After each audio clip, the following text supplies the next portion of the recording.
Yep, I'm just gonna tweet that we are starting. Okay, it says we are live, but I don't know if it's showing on YouTube because for some reason it didn't connect to YouTube like it did the last time. Oh yeah. We'll see. Oh, there's Brad. Hang on. Hey. Good morning, Mr. Brad Proctor. What's going on, guys? I'm good. I just started the broadcast, but I don't know if I can. It says we're on live now, but I was going to check and see to verify that we are actually. According when I check YouTube, I see a picture of myself there. I got a question. Yeah. Is it at all possible? Can we multi-stream this? Like, could Brad project this on his channel too at the same time? Can you do that? I don't know. I think you can, but you'd have to set it up through StreamYard first. Oh, it has to be scheduled ahead of time. Okay, well, sorry for the awkward start if anyone is watching this. But if you do not know me, my name is Dan Booknooknoggin. We have up next. Nope. That's your cue. That's my cue. And of course, I'm just being the vain person here trying to fix my tip fringe. I am Villimey Mist, the author of the Nocturnal series. And I'm Brad. B-Rad Proctor. I'm Brad. I'm another booktuber. Read some books, do some reviews and stuff like that. Hey, Jay Maddox is in the chats. He's got a couple of questions for you. I'm gonna let him ask. But right. Yeah. Okay, Brad, do you want to start with a question first? You're the guest of honor here, so I'll let you ask a question first. Hold on, let me make sure you're live real quick. Okay, you're live. Okay. It says it over here. It's got the little check mark and everything, and so yeah. Hoping that All right, so I guess I'll start out. So with your Nocturnal series, your vampire series, was there something specific that you wanted to set this in Alaska specifically? Because I know you're from, not the United States. So was there a reason why you wanted to set it there for instead of some other place in the world? That's a good question. I wanted to set it in Alaska because it has like similar environment as Iceland does. And it's also actually set in like the same like geographical situation, like location. Like it has the same. They have these long summers as we do, and they also have these long winters like that we do. So I figured that I might be able to channel this kind of environment from what I experienced here in Iceland into Anchorage, Alaska. So it was kind of like similar. I could kind of vision myself happening there more than in Iceland. You can't really base this kind of stuff in Iceland. You just can't. Oh yeah, because actually, to be honest with you, before I read it, I didn't read the synopsis, and I was kind of hoping that it was going to take place in Iceland. I mean, a lot of people have asked me like, why didn't you base the story in Iceland? And I'm like, you apparently don't know Iceland at all. It's like well, that was what would make it interesting because Iceland's like it's a different culture and it's a different place, So, I mean, for you think it's like mundane, but I think for us, it would be interesting. You know what I mean? Well, yeah, I guess. But the thing is, it's like I said, it's an island in the middle of nowhere. It's a small island. The population isn't that big. It's only about 350,000 people. And the thing is, everyone knows everyone. Oh, really? It's that small. Yeah, it's basically like you would see this kind of person like walking down, and then if you were with someone else, it'd be like, oh yeah, he's my cousin from my brother, blah blah blah. And you're like, okay, yeah. So I wouldn't even realize vampire series happening, and a person would go missing. We would know. So it wouldn't really work. Yes. Jay Maddox, he did ask me about this when I was on the Women of Horror live chat with Nikki.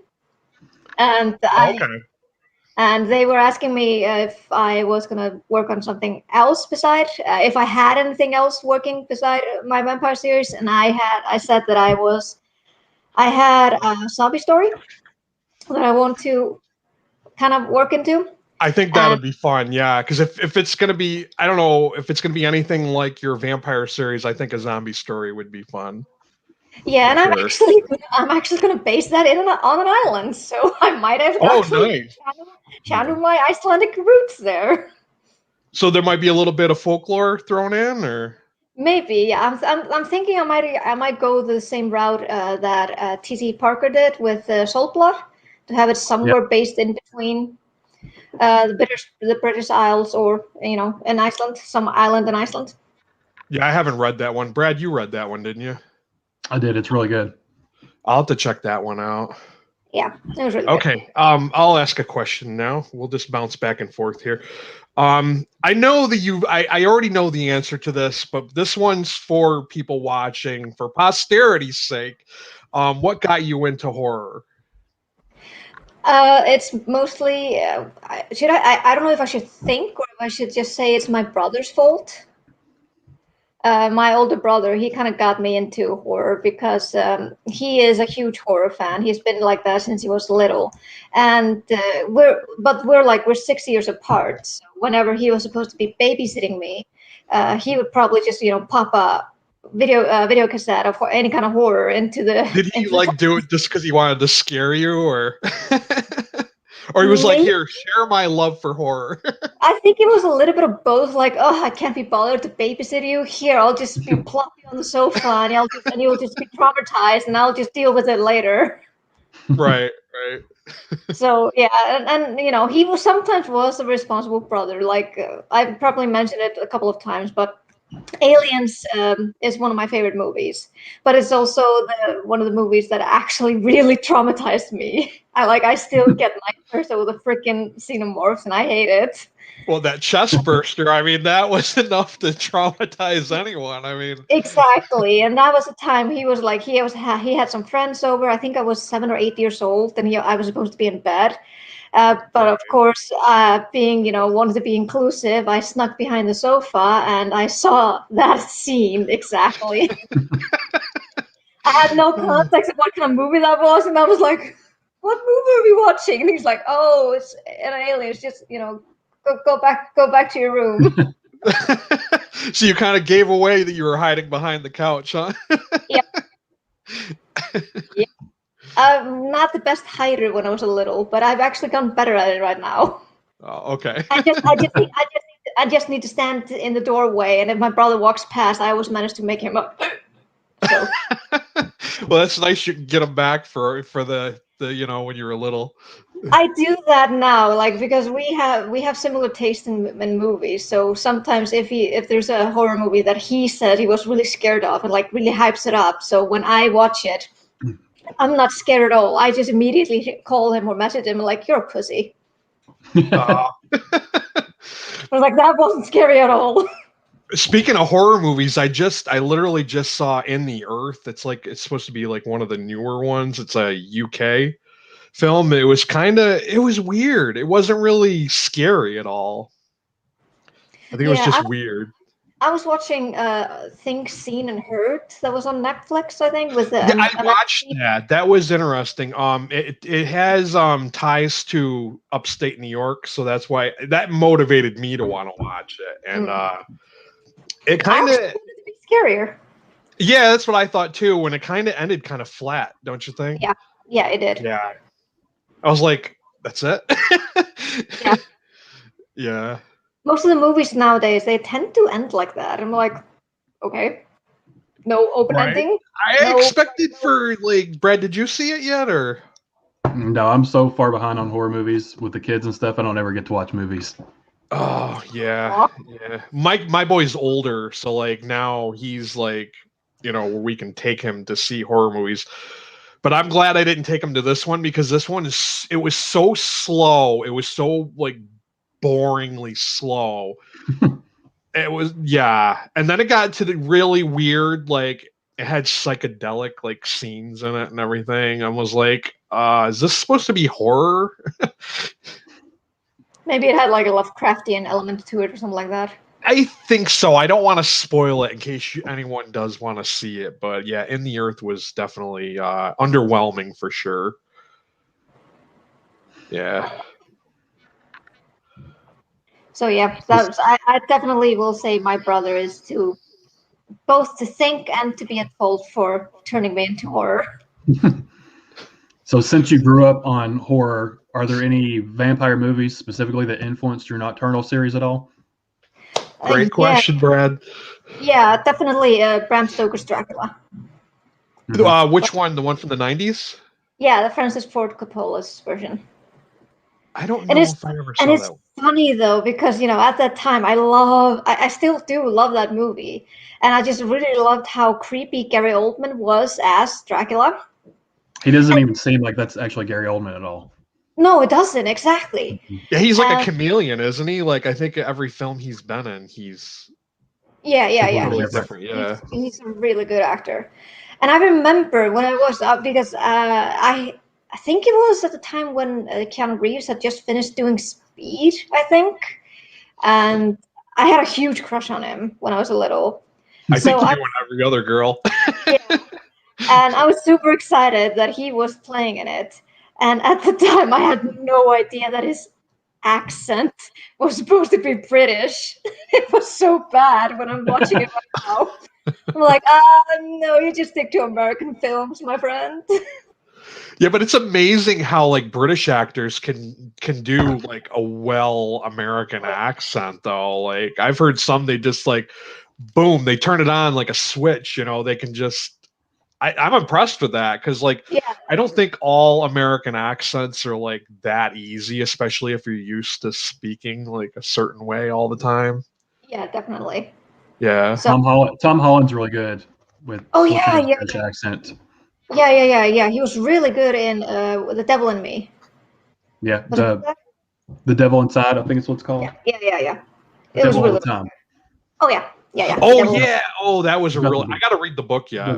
Yes, that was really good. That was a really good one. Yeah, it was really good. Yeah, Gary Oldman was Dracula. He's got the weird white hair all done up and stuff. Yep. Yeah, I may have seen that, or I may have just seen like bits and pieces of it, but I do remember like the big pompadour kind of like the wig. Yeah.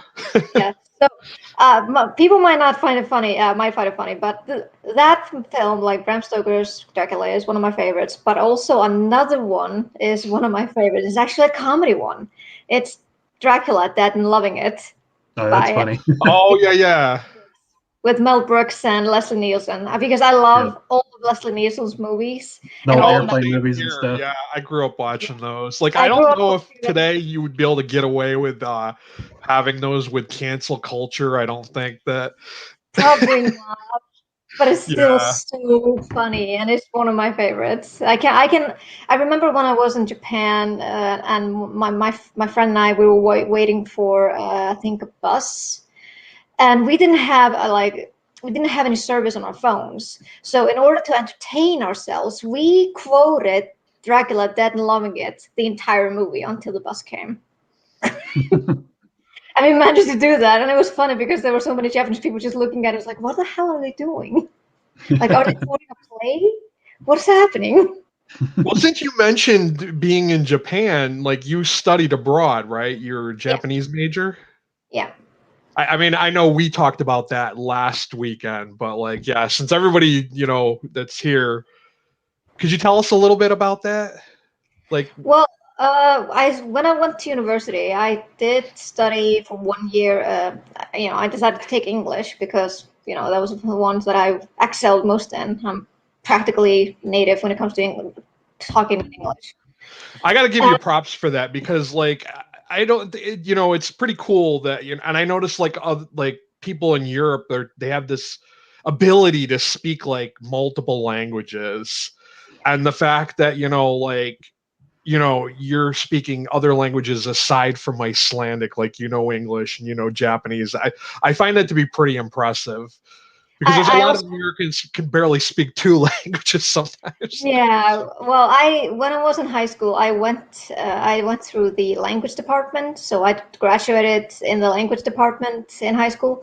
So I had to study Danish, English, French, Spanish, and German. Oh wow! What do you retain from high school? Do you remember like all those or?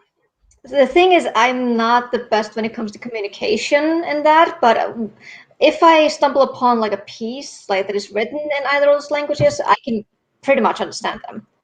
So I've retained that, but when it comes to Yeah. communications, I'm like, how do you say slow in Spanish again?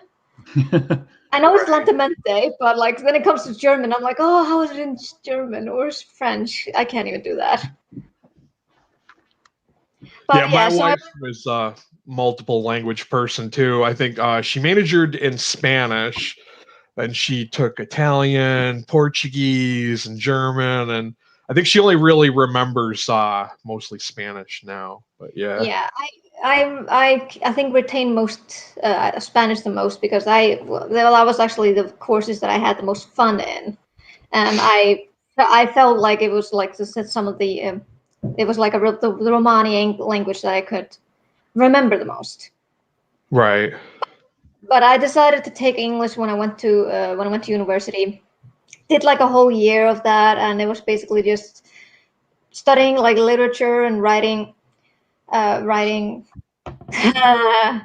right, I'll do that later, Maddox. I had to Um, throw that one up there. I saw Jay yeah, put that in the chat. yeah, I'll try. Dear God. Okay. Um. So Multiple and languages in one sentence. God, no shit. I can't even do that. I Like know, right? my brain would just go in overdrive, and it would probably just fry itself up. Yeah, I got a question for you. How do you, when you're speaking a different language, are you thinking in your native language or are you thinking in the language you're I'm, speaking? I'm thinking in the language I'm speaking. Oh, okay. Yeah, and it's got to the point actually when I was studying Japanese in Japan. There's this funny story about me. I was studying for a kanji exam, and I remember I was studying so much for it that I was talking in my sleep, and I was talking Japanese in my sleep, and I was drawing the kanjis up in the air. My husband, he woke up and he was like, "What the fuck are you doing?" He didn't understand a word I was saying, but he was like, "You were speaking Japanese in your sleep. Are you okay?" Yeah, right. Well, get back to what Leslie's saying. Yeah. I got a question about now. I'm not sure. Is how many books are you planning for the series? Is it going to have a certain end? Have you got that planned out already, or? Yeah, like Brad is showing on the Trying to do. camera. Yeah, I I wasn't sure about that. That's why I was, kind of. yeah, I think I came to the conclusion that that it was going to be a 6 book series. Now, have you already plotted out the other 3 books? That's the thing, with the first book was supposed to be just a standalone. And then my editor, she had such total faith in me and my characters. She was like, "No, no, there's more to this in this world. You need to dig deeper." Mm-hmm. And then I got an idea for Nocturnal Farm, which is book 2, just one day when I was doing the dishes. And then when I was working on Nocturnal Farm, I realized like I can actually continue with this. And actually, it was supposed to be a trilogy. But Mm-hmm. then I also realized like no, her story is not over yet. She needs to explore more of this world that I created. So 6 books Yeah, it right. Because is. you definitely every book you seem to open up and explore a little more of that vampire. I don't know what you would call it, like a cabal or a coven. Factions. Yeah, but it's pretty cool that you kind of like you tease out a little more and more details of this world.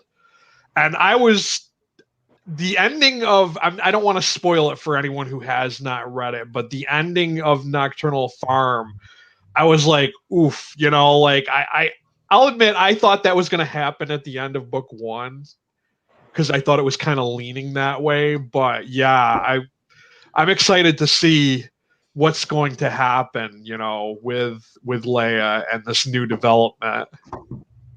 Yeah. Let me see. I have it here, so if people want to see the 3rd book, because Brad was showcasing book 2, so this is book 3. Yeah, It I has forgot to grab those. I was gonna grab them and bring them in here, but yeah. I remembered my charging cable. You remember that at least. Yeah.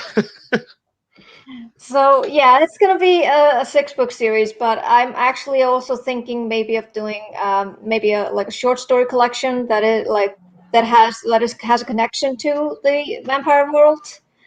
Thinking of maybe doing like short stories that depicting the origins of each of the vampires or each of the main characters that are happening in the stories. Something that people might find interesting, maybe. Oh, so would the short stories be like a collection, like all like one book would be a short collection of short stories about maybe the origins for the different ones, Yeah, the different characters? yeah. Yeah, I think that would be interesting because I would like to see Grigori's background and maybe Kenji. Yeah, I have actually laid out, outlined their origin stories. I'm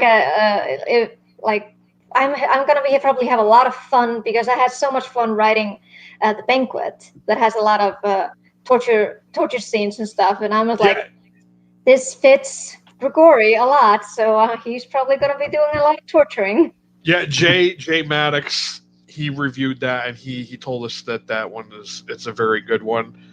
I read it last night, for a actually. charity, correct? Yeah, it's for charity. It was very Eli Roth's Hostel in a way, is what it reminded me of. I read it last night. Oh, great! Yeah, well, It was good. I haven't actually seen Hostel, even though I've seen bits and pieces. The only thing that I really know of is there's an Icelander in it. Oh, is there? Huh? It's been a while since I've seen that one. He's like I can't remember. I think his name was Ole or something like that. And he's always like when he says like, "Yeah, of course," and he always says, "Of course, my horse." And I think he's the first guy to die, and I'm like, yeah, that figures. He's a comedy relief, and he's a foreigner, of course. Yeah, it's been forever since I've seen those movies, but that's what it reminded me of. Except in this, all the people who are torturing are people who did things to them instead of just random people that's been kidnapped and whatnot. Yeah, so it's kind of like poetic justice. Yeah, it was good. I liked it. Yay! Oh, that ties into the book there. There we go. Yeah.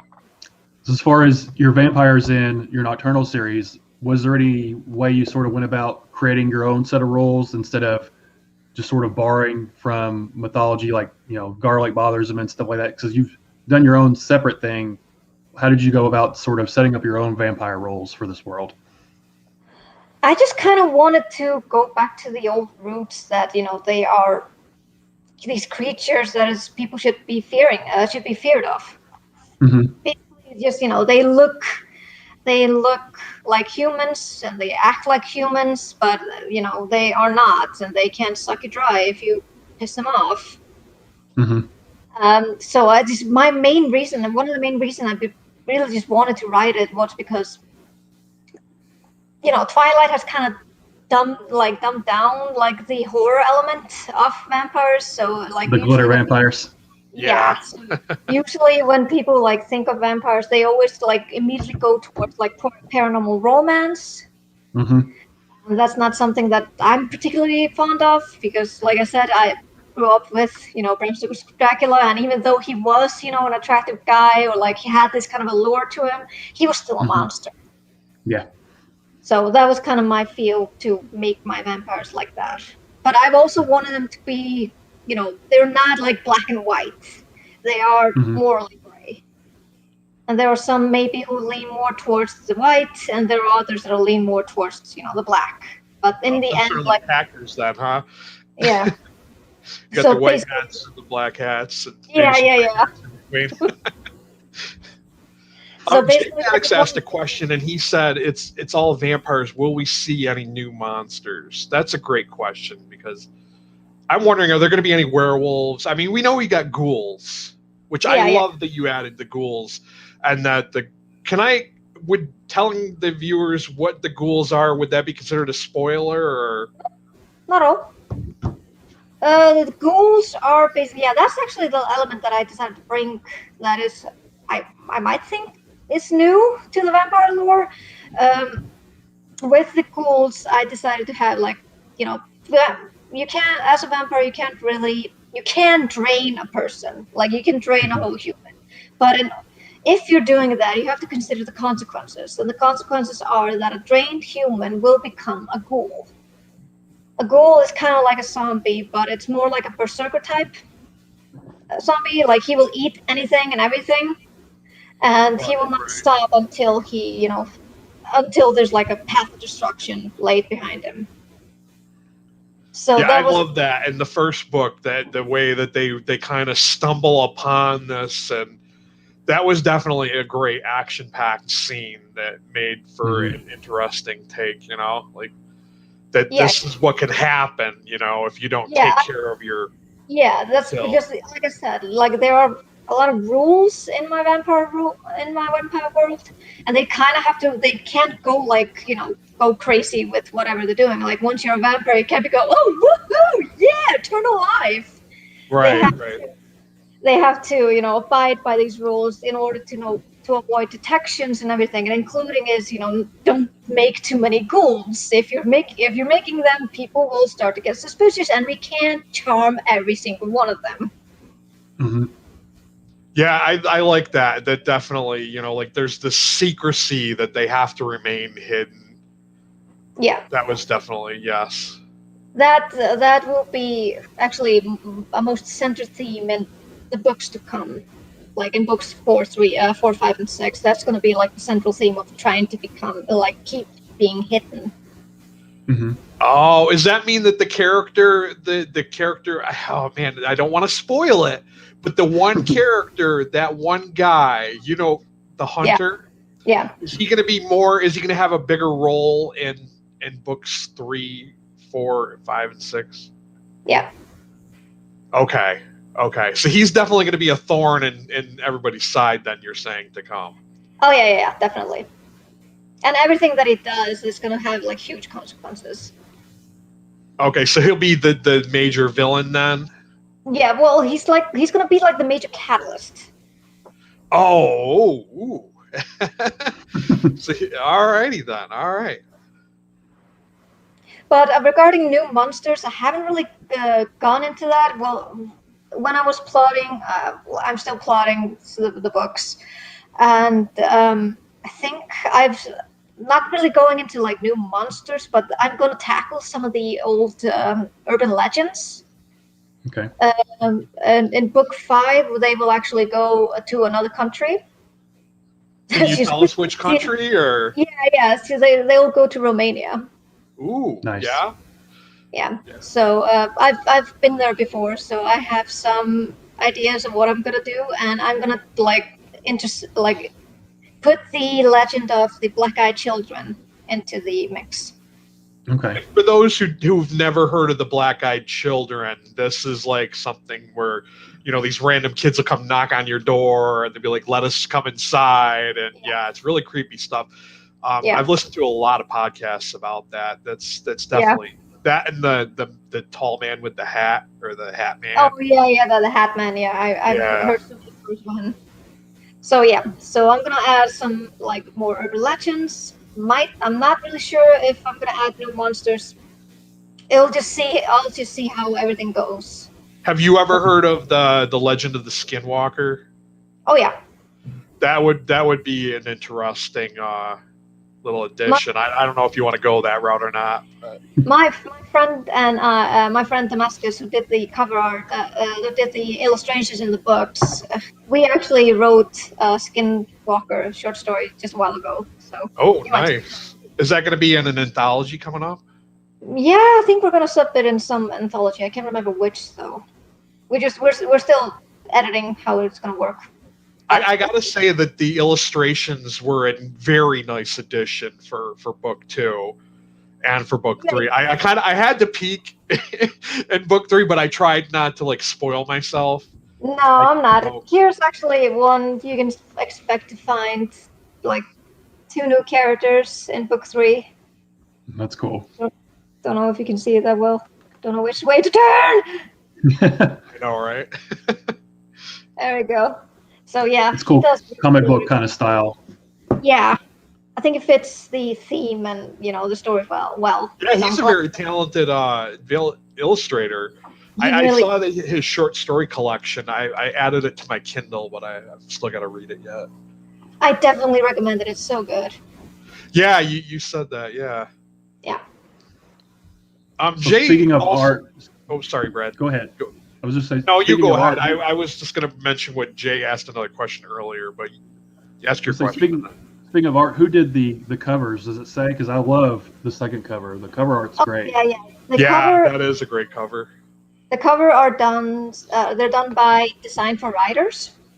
Okay. It's I think a UK-based company, and they've been doing a lot of great work for other authors. And my editor, she actually recommended them for me when I was doing when I was searching for covers for the first book, and I've been working with them ever since.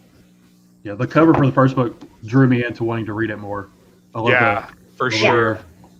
They look great.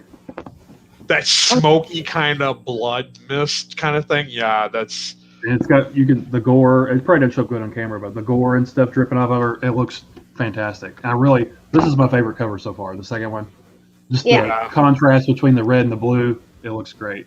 Yes, very much so. Yeah, I'm super happy how they look. Do you have any say in what the covers look like, or do they just? Oh yeah, give them an idea?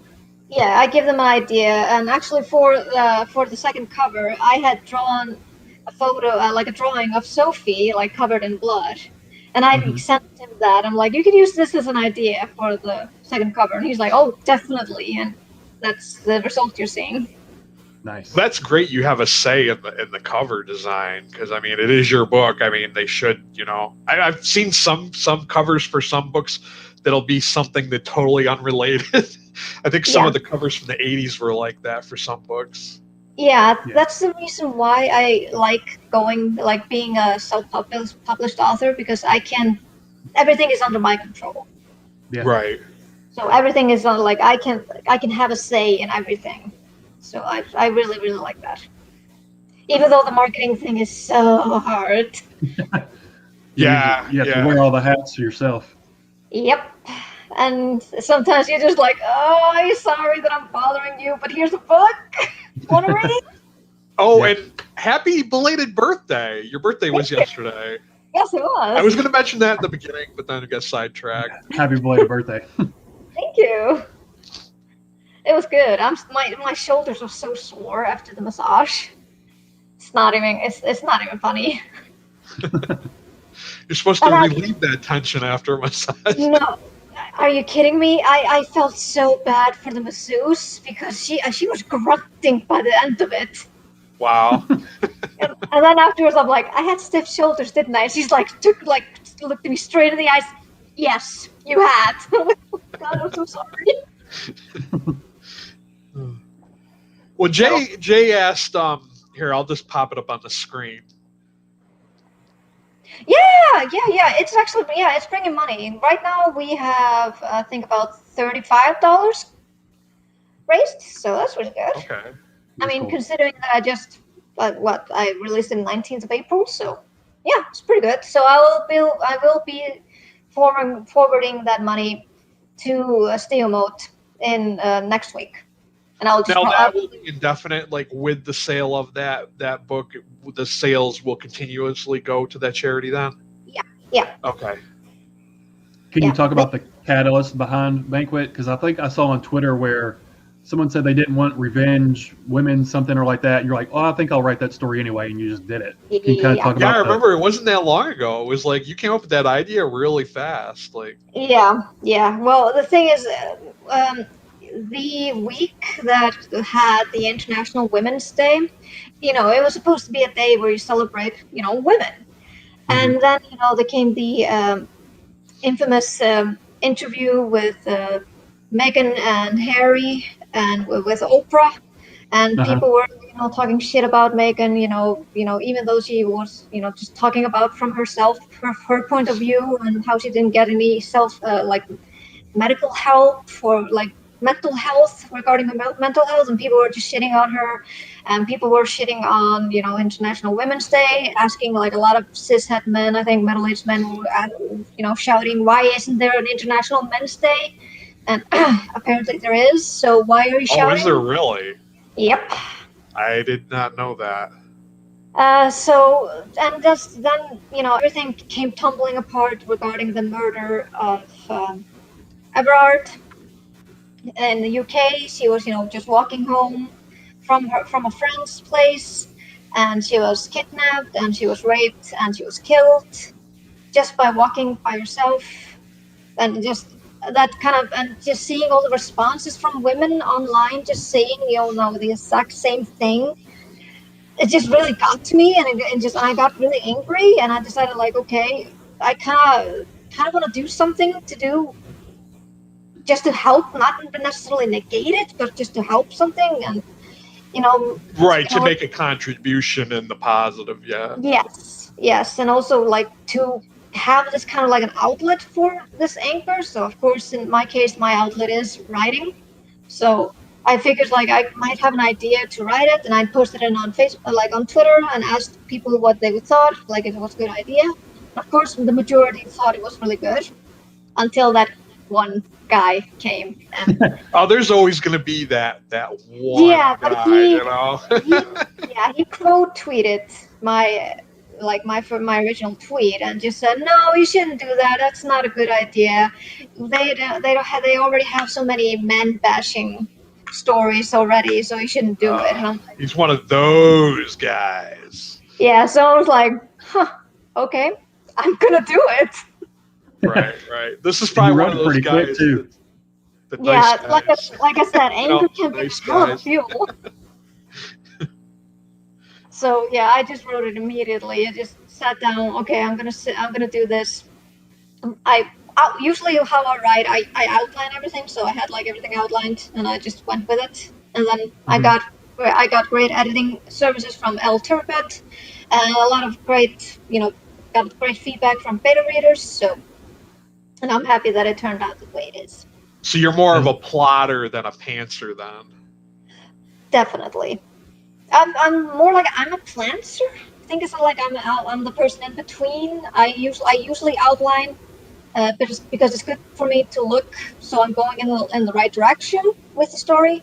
But then sometimes the characters can take me somewhere completely different, and I just sometimes let them. So since it's for charity, is that available on Amazon if anyone wants to go find it? Is that where it's at? It's available through Smashwords.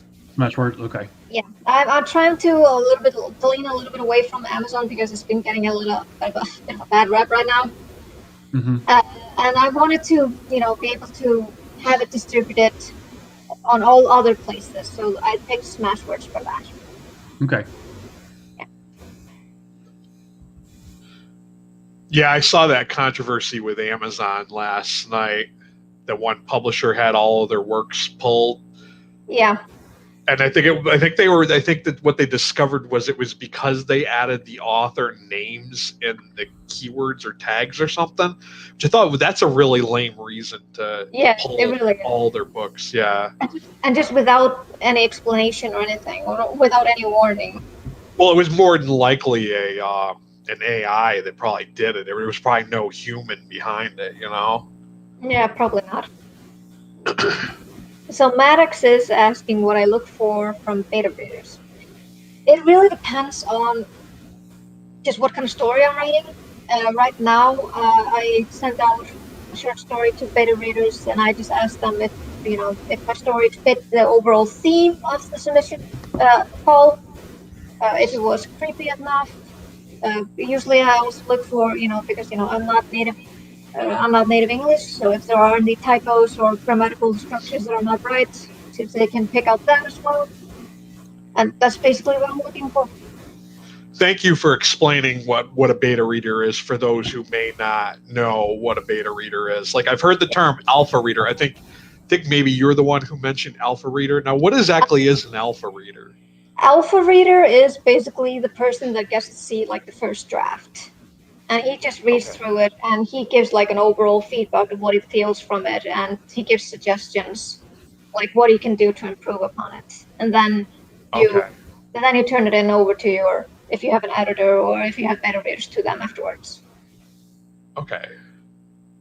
This is something that I learned from my editor because he's been doing a lot of great stuff regarding this as well. Yeah, that's one of those like, in the know kind of publishing world things that like I didn't know of beforehand. The more you know. Right. So with your Nocturnal series, your main character Leia, she has kind of like OCD and some tics and kind of things like that. Did you draw any real world influence from that? Anybody you know, or maybe yourself, or anything that you put into the character yourself? Yep, myself. Yeah, I have anxiety. I have like what's called a health anxiety. Mm-hmm. I have like a small case of OCD as well. It's not like Leia's, because OCD, like mental illness, is so varied. Mm-hmm. It's like not everyone's gonna have the same thing. So my Well, it's OCD like a ticks, spectrum, yeah. like, yeah. So my OCD ticks are not gonna be like Leia's. I drew from hers, like it was kind of like a mixture of like Tourette syndrome as well. Uh-huh. So Like like so she does the clapping kind of thing. yeah, Yeah. the quirks are like derived from the Tourette syndrome's like quirks that people get, like these kind of tics. But the anxiety experience, when I wrote that in the stories, they are completely drawn from my experiences. Was it kind of I, cathartic to pour that into the character, or was it kind of nerve wracking to do it since it's sort of based It, on you a little bit, or it was both. was both? It's like, well, yeah, it was both cathartic to write about it. Like, okay, so now I can finally put into words like how I'm feeling when I get these kind of panic attacks. But at the Uh-huh. same time, like people might not think it's like correct or real or anything like that. So there's always like this kind of reassurance and fear that always comes along with it. well, I totally found it believable, and to be honest with you, I kind of had a feeling that you were basing, Leia on yourself.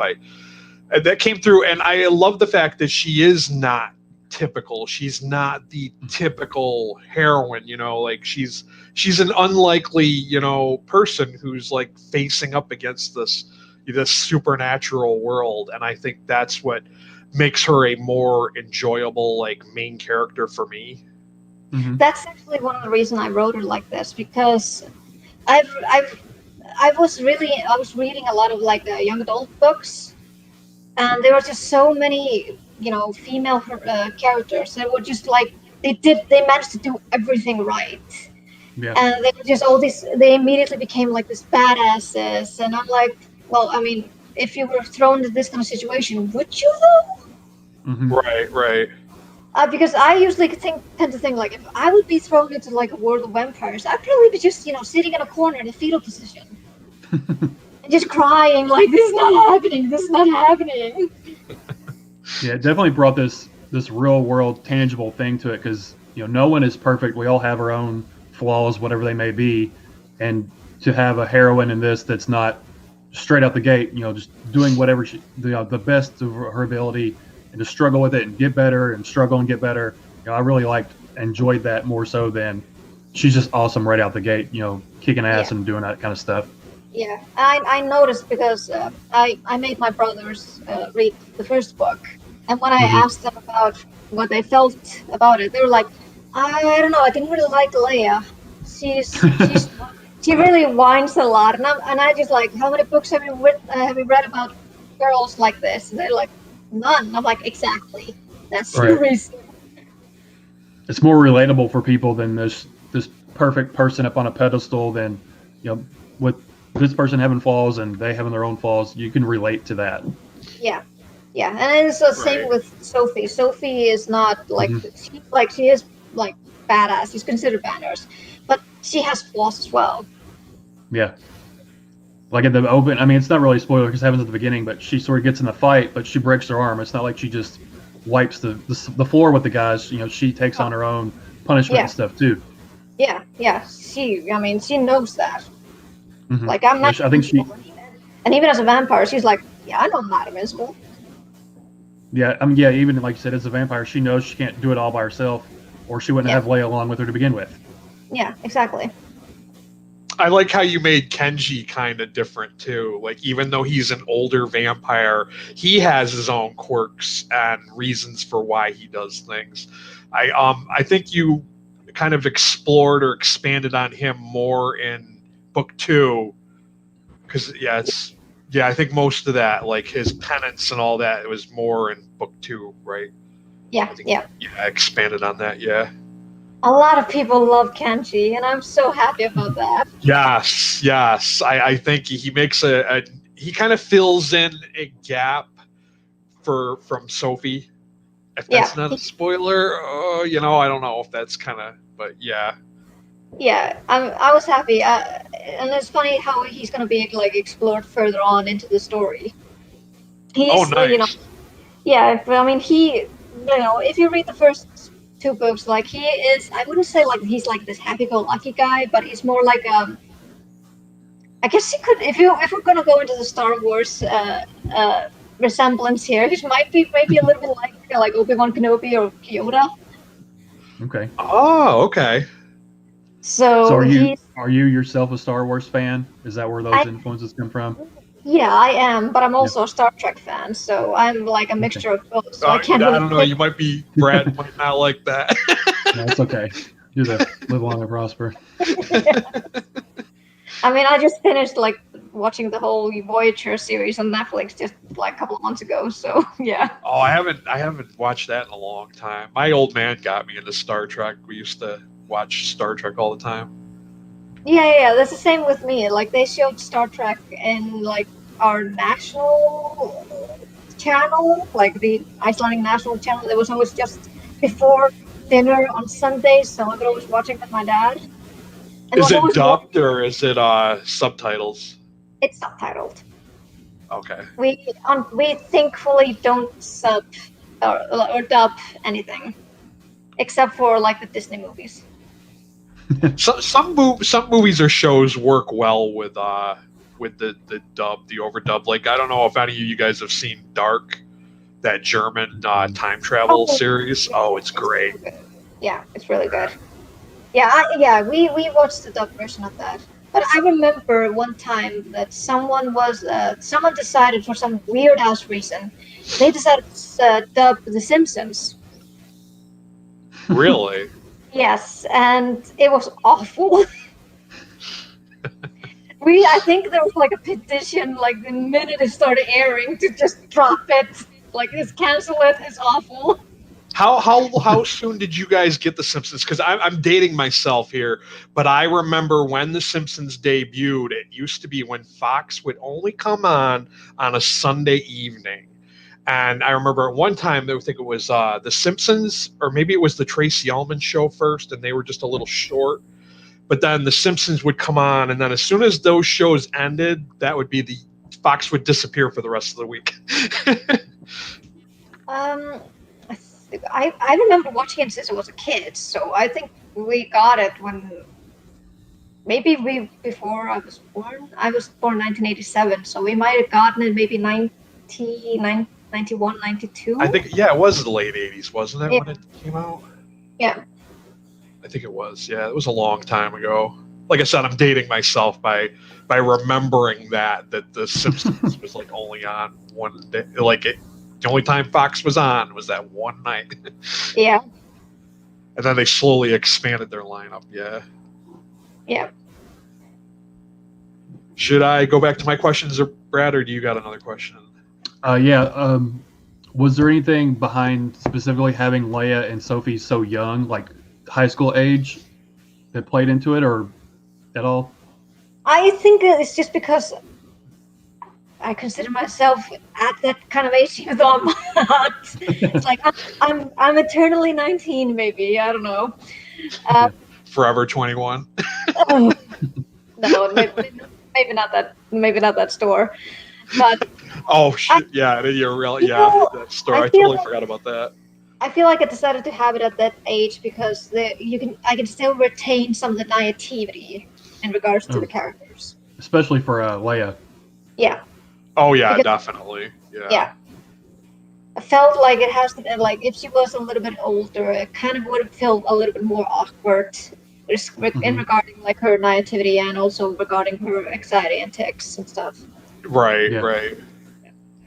And I loved how you kind of used that to play into book 2. Like it helped make more of a mystery and really emphasize what was going on in book 2. Yeah. I think that really helped that, propel that story along. Yeah. And I also think because, this story, even though it is like a horror story, I think people like young adults and just young people in general might find it more relatable to have this kind of heroine around that age. Yeah, you have 2 young adult protagonists, but it's not a young adult series at all. Yeah, exactly. That's what Ross mentioned. Like it kind of is like in the Ross Street Jeffrey, for those of you who don't know. Yeah. He kind of mentioned in his reviews that it was like, it's set in like in a young adult world, but it's definitely not a young adult story. Yeah, because what I've always heard is young adult doesn't mean it's supposed to be a dumbed down story. It's just that the protagonist or whoever you're following are young adults, but it doesn't necessarily mean it has to be romantic or all that kind of stuff. It just your characters are young adults, so it's a young adult novel. Yeah, exactly. So it can be as violent or gory or whatever as possible. It's just your characters are younger. Exactly. Sort of like that. What was that story that? Oh shit! I lost my train of thought now. Okay, well, I want to. Who are your influences when it comes to writing? You mentioned Dracula, but yeah, I mentioned Dracula. My influences, even though she has a really bad rep now, and I kind of feel ashamed to say this, but of course I was influenced by Harry Potter as well. Mm-hmm. So her, I don't want to say her author name, but her writing, like her storytelling, it really helped out in propelling the story forward. And I also was really influenced by Darren Shan. Like I said, there was a lot of reading a lot of young adults, and his vampire series, Cirque du Freak series. Okay, I was going to ask you because I'm not familiar with that name. I wasn't sure who that was. Yeah, and I have all of his stories, and he kind of also influenced me into writing. Like, okay, I can probably write a word like that. Okay. And then, of course, I'm mostly, when it comes to my influences, it's mostly movies, because, I grew up watching a lot of movies. I think Mike Clark had said that in an interview I heard with him. I think he said he's influenced by a lot of movies, too. Yeah. I think a lot of people think, when you say influences here, it's like almost you're compelled to say it has to do something with, like, authors and stuff. And I'm like, no, actually, I watch a lot of movies. Right. Are you more of a movie watcher than reader? Yeah, definitely. So I'm just now, with my own YouTube channel, I'm, trying to read more, varied, any kind of horror that I can lay my eyes into, because we don't have that much variety here in Iceland. Okay. So I'm just trying to do that now to pick up my slack. Yeah, and there's a great indie horror community that's out there. And that was another reason why, I kind of, wanted to, share a lot of these indie horror books, because there's so many great writers out there. And a lot of people, all they know is Stephen King, Dean Koontz, or Anne Rice, but there's so many possibilities out there that people can, find. Yeah, that's basically at our main bookstore here in Iceland. You can basically find just these 3 authors. Right, yeah, and I think Barnes & Nobles used to be like that here. And I'm kind of glad they made this change where the manager of the Barnes & Nobles can decide, hey, I want to have, this author spotlighted in our section. Or, even now, indie authors can fill out an application and have their books, potentially seen in the Barnes & Nobles. I think that's a big one-up. Yeah, it's one step. I just kind of wish they would have done that a little bit sooner, but it's a step, definitely in the right direction. Right, definitely. But I think the pandemic kind of helped, push that idea along. Yeah. So since you're sort of starting to get into the indie scene, is there anybody you would like to collaborate and write a story with? Yeah, there's so many. I would love to collaborate with Beverly Lee, because I love her vampire series, the Making of Gabriel Davenport. She's also written the vampire series, and she's just so good with quiet horror. I just really, Is she really the one that love wrote The Ruin of Delicate Things? Is that her? Yes. Yeah, yes. She's on my TBR. I haven't read anything by her. I think I might have read a short story. She's really, really great, and I also would love to work with Gemma Amor. Oh yeah, she's awesome. She's so awesome. I mean, there's so many in the indie horror community that I just want to collaborate with that I probably wouldn't be able to, count them on my fingers, because there's so many of them. Yeah, and that's another good thing about indie horror. It's not just Oh man, there's so many women in the horror community as well. Oh, definitely, yeah. I like how well-read beard is always like ladies first, and that's great. Because that's the way it should be, because, give them the voice before, all these white male authors that are like oversaturating the market, Yeah, definitely. I agree. Awkward silence. I think Shane DeKean's always saying that with their Ink Heist podcast. Like, are you guys going to ask me any weird Icelandic questions? Just bring it on. Yeah, we did that last week. But I figured, some people are here because they want to hear about the books. But, I mean, we can intersperse those if you want. So is Nocturnal Blood, is this your debut? Is this the first thing you ever wrote? Yeah, that's the first thing I ever read. What made you want to do vampires to start out with? You just have a love of vampires? Yeah, I just have a really love with vampires. I just have since I was a little kid. Uh-huh. I probably would have loved if I was more into like the scientific jargon and everything. I probably would have maybe written an aliens book. Uh-huh. But my head you just can always, around it. Maybe you can always do vampires in space. What was that, Life Force from the 80s? That one, that's a very good space vampire film if you've not seen it. I have not, but it was funny when I was tweeting about like book 4 that I was going to be heavily inspired by aliens. So a lot of people were like, "So Leia in space?" And I'm like, you kind of threw me off with that one too, because I was like, that's why I had to ask you about that last weekend. Yeah. I'm glad you clarified that. Yeah, it's not gonna happen in space. I mean, how are they gonna afford a fucking spaceship? Hey, Grigori may have, the bank. Like, yes, there's a crisis at this one meteor. We have to go and fight this. We have to go to the space station now. Yes. Oh dear God. They would just that might be jumping the shark. I have to say that would be definitely jumping the shark. They'd be toast because there would be no, shielding from the sun. There'd be no interaction. So like, nope, that's not happening. What I meant with it's going to be heavily inspired by aliens is basically the plot and story structure of it. So what book 4 is going to be, we're going to return back to Amsterdam, and we're going to be, they're going to be trapped underneath Amsterdam for quite some time. I can't say anything. So like else. catacombs and stuff, like yeah. Do you have a name for book 4 that you can tease yet? Or are you still working on it? Nocturnal Rescue. Nocturnal Rescue. Okay. And have you got one planned out for 5 and 6 too as well, or the titles? Yeah. Book 5 I was thinking is going to be Nocturnal Children. Okay. Okay. The black-eyed children coming in for that one? Yeah. And for book 6, the last one, it's still undecided, but I'm like toying with the idea maybe Nocturnal Reckoning.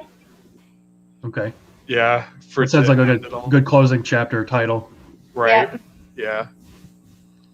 So do you feel like, since it started out as 1 and then you did a trilogy and now it's 6, do you feel like you're having to stretch the story at all, or do you feel like you're comfortable enough you're adding so much in where you can build it up to 6 books?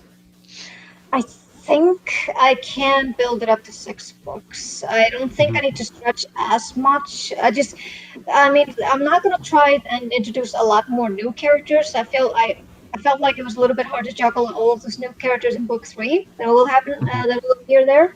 So I'm probably just going to stick to the main ones that are happening, like Leia, Kenji, and everyone else. But I have like an idea what's going to happen, and we'll just see what it will turn out. Like I said, I'm still plotting it. I'm trying not to go into this kind of mindset that I have to churn out a book every year. Yeah. So I had this kind of mindset that I had to do that, and after book 3, I kind of burned out after finally releasing it. So I'm just now going to take my time and just really focus on making the last 3 books as best as possible. So now, I got a question. How do you find the time to write? Morning and evenings. Do you have a routine that is like you have to do certain things a certain way in order to get yourself in the mood, or?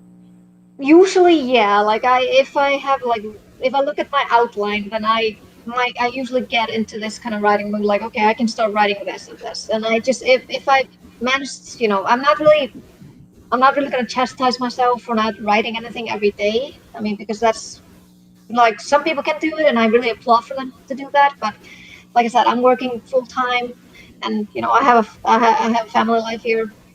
So I just try to do whatever I can do, and if I can write maybe a page, or if I can maybe write like 500 words or even lower, that's fine. Just go with the flow. I'm not supposed to be in any hurry, and I'm sure the readers can understand that. I feel like that also would lead to burnout if you're forcing yourself to churn out X amount of words a day and you can't. Then that's gonna make you burn out faster than. Yeah, and it's also going to affect the overall value of the book and the story. Yeah. If you're just putting out those words, then it's not going to be the quality you want it to be. No, exactly. Sorry, Brad. I was just saying, since you're doing these other three, are you going to write anything in between them to sort of maybe avoid burnout, like other short stories, like Banquet or anything? Or yeah, that's definitely what I'm doing now. Like this year, I'm going to focus on just writing more short stories. Like May is such a chaos right now. Like all the good submission calls, like the anthology calls, are on in May. So I'm just like, okay, so 5 short stories. Can I really do that? I love anthologies because they're like a little sampler of what different authors you may not have read before, you may never heard of before, and I think it's a great opportunity for. I feel like more authors should be contributing to anthologies because it's like I said, it's just a way for them to get out there. Yeah, I feel like because usually get so many ideas in my head that wouldn't work for the nocturnal world. So short stories is the way to go. And I've recently discovered I only just started writing short stories I think last year, and I just really developed a good taste for it, and it's really fun. And so I'm just gonna put it out there, just write a lot of short stories this year, see if they land in any anthologies. If not, then I'll just collect them because I'm probably gonna try to maybe put out a short story collection, maybe at the end of the winter. Okay. Okay. And that gives you a good creative outlet as well. Yeah. It's not just vampire. You can actually do, sci-fi or werewolf or whatever in between all that. It's not. That's another way not to get burnt out in your own world. I have outlined one it's kind of like how did I compare it to? Yeah, I compare it to The Exorcist meets Sour Candy by Keelan Patrick Burke. Oh. Okay. So I need to read that one. I haven't read anything by him yet. Oh yeah, I've got a couple of books by him. Sour Candy is it's a really good start. I recommend starting at Sour Candy. That man has so much talent. Is there anything he's not good at? Like, he does amazing covers. Dude cooks amazing things even. I follow him on Instagram, both of his accounts. He's got he bakes stuff. And I'm like, oh my God, this guy, he's like flawless. I know. It's hard not to punch the screen of my phone when I see it. I know, and he makes all these tasty things. The covers he makes, and he writes too, So I have that planned. I think also my friend and I, Damascus and I, were thinking of doing a collaboration novel together. Okay. So that will be fun. So how it's going to be is I'm going to be writing in all the females' perspectives while he tackles the males' perspective. So I think we're going to be 7. That's not 7. That's 4. 7 perspectives of females, and then 7 perspectives of males, and then 1 villain. That's pretty cool. Usually with collaborate, what I've heard, they do one chapter, then the other person does another chapter. So it'd be cool to only do certain people's perspectives and have the other author do the other perspectives. That's pretty cool. Isn't that how Lutsky does his collaborations? I know with Wormwood, him and Tim Meyer, they just went back and forth, chapter to chapter to chapter to chapter. I still got to read Wormwood. I was kind of hoping that Silver Shamrock would send me that one. That seems like a unique way to do that one, though. Only you doing the female perspectives and him doing the male perspectives. Yeah. Definitely get Sour Candy. It's good. Do you know what that collaboration, what that would be about at all, or y'all still deciding that? It's actually based on one of his short stories that is in his short story collection. It was a one that I found so brilliant, and I contacted him immediately and just told him like, dude, this needs to be a novel ASAP. It's like really good. It's called Theseus Damned, and it's about a guy, like a rich dude, who kidnaps 14 people and puts them in his handmade maze in order to fight a minotaur.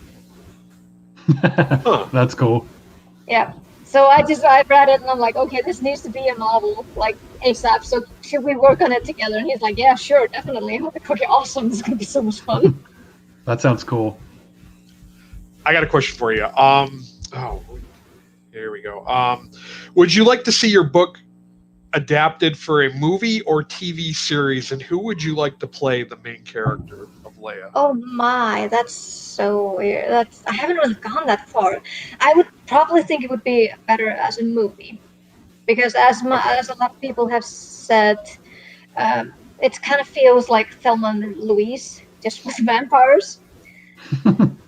So I found that's like the best compliment I've ever gotten for the book. Like, okay, because Thelma and Louise is a really great movie. Right. It's something that'll definitely resonate with people, and I think that's why a lot of people compare it to that, because it's something we know from pop culture that everyone knows Thelma and Louise. Yeah, exactly. But who would play Leia? I mean, that would be so hard, because the thing is, if they would to do it like in a Hollywood style, they would always immediately find someone who's super attractive, and I'm like, well, Leia's not really. She's normal. Right. So I would probably maybe find someone from from Iceland, because we do. So you would get someone new who's never really been in films before. Yeah, or just someone who's like we know here in Iceland, but is normal looking. We have people from all sizes and all genders and everything, and we don't really care about if it's not Hollywoodized, like if it's not like has these kind of filters around them. We just I think that's one of the reasons why people love Nordic Norse, because it's real. Right. So I would probably find someone there. Yeah, because I know Hollywood's looking for a lot. They're getting their ideas from these adaptations, like they're adapting a lot of books and comic books and stuff into film. So I wasn't sure if that was on your radar or not. Like if you had ever thought about that. I mean, if Netflix wants to go at it, but I want to be there, and I want to have a little bit of control for it. Right, definitely. Yeah, I don't want it to turn out like Artemis Fowl. I haven't seen that one or read the books. No, it's awful. Dear God, no. Is it? Like, burn it. Have you done any script writing at all before? Never, no. I just tried now. I finished yesterday doing my very first horror poem. Okay. So I am like dabbling into other stuff related to in the literature world. So maybe Brianna will help me, Brianna Morgan will help me learn how to do scripts, then maybe I can try it. So sort of breaking out of your comfort zone a little bit, is there any other genre you'd like to write besides horror? Well, the thing is, I do a lot of drawing, and the first drawings that I did was kind of connected or inspired by magical girls, from anime, like Sailor Moon and stuff. So maybe trying to tackle a magical realism stories, or urban fantasies. Like Haruki Murakami kind of? Yeah. Except maybe not do a lot of, maybe do better with women. I'm not too familiar with manga. I mean, the only manga I've really read was the Uzumaki, the Junji Ito stuff. Yeah, Junji Ito. Yeah. Yeah. I think I have nearly all of his collections right now. Yeah, that Ramina one was kind of rough. I wasn't really feeling that one. Nope, me neither. He could have done better. Well, that's why you write it, because then you can do what you want to. Yeah. Right.